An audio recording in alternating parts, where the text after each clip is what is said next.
Et c'est avec vous Aurélie Lafay, bonsoir. Bonsoir Mathilde. On commence avec le nom des meilleurs lycées yvelinois. Nos confrères du Parisien ont publié leur classement.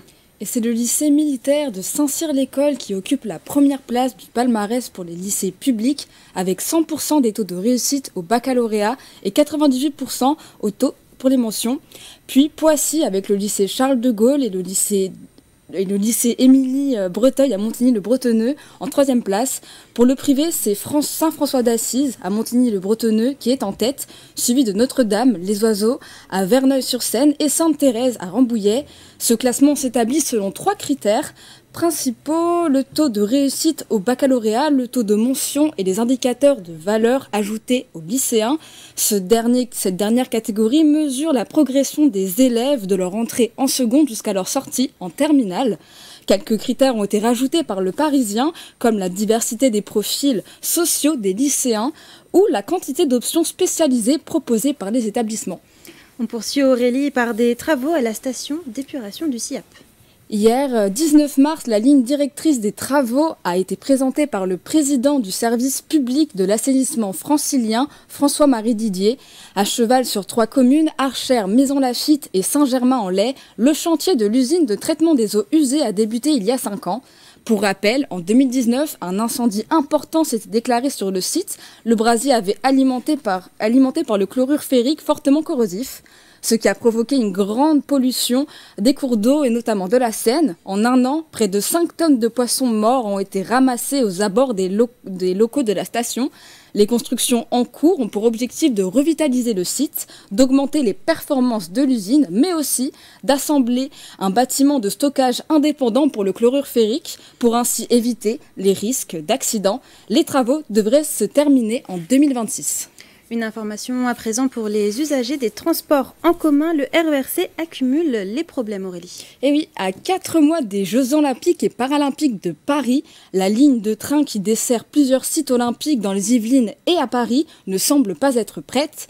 Lundi soir, à l'heure de pointe, les passagers du RERC sont restés bloqués plus de 2 heures.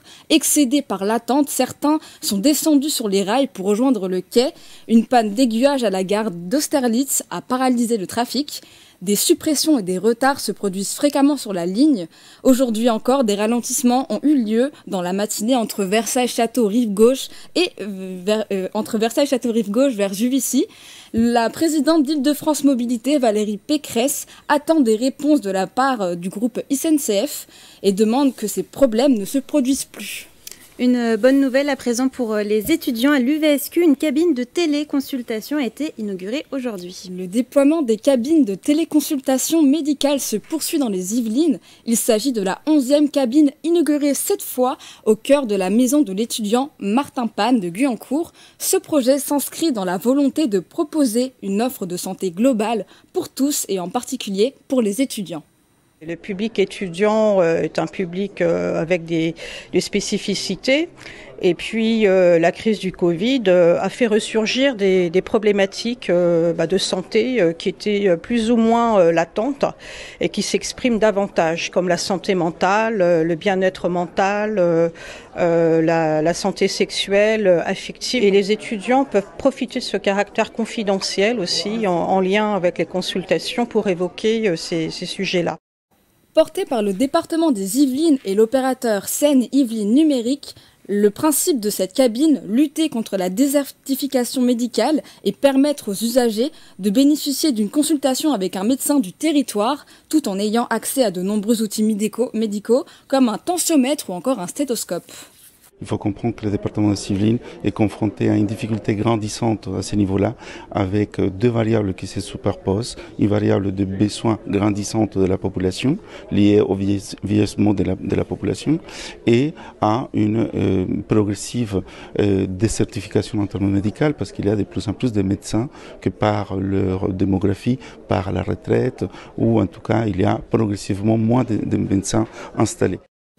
La cabine est accessible depuis mars aux étudiants, mais aussi au personnel de l'établissement et ainsi qu'aux habitants du territoire. Les créneaux de réservation sont disponibles en ligne et ouverts 3 jours à l'avance sur le site jetrouveunmédecin.fr. Enfin, on termine par une initiative écologique et artistique. Couper un arbre, c'est priver à la faune et à la flore d'un milieu favorable pour le développement du vivant. Alors à Montigny-le-Bretonneux, un arbre mort a été transformé en œuvre d'art par un sculpteur sur bois. Vous pouvez le voir au parc du château de la Coudre. Et c'est plutôt joli. Merci beaucoup Aurélie Lafeuille pour toutes ces informations. Et comme d'habitude, si vous aussi vous voyez une image ou une information qui vous a marqué près de chez vous, n'hésitez pas à nous la partager sur les réseaux sociaux en utilisant le hashtag 78news.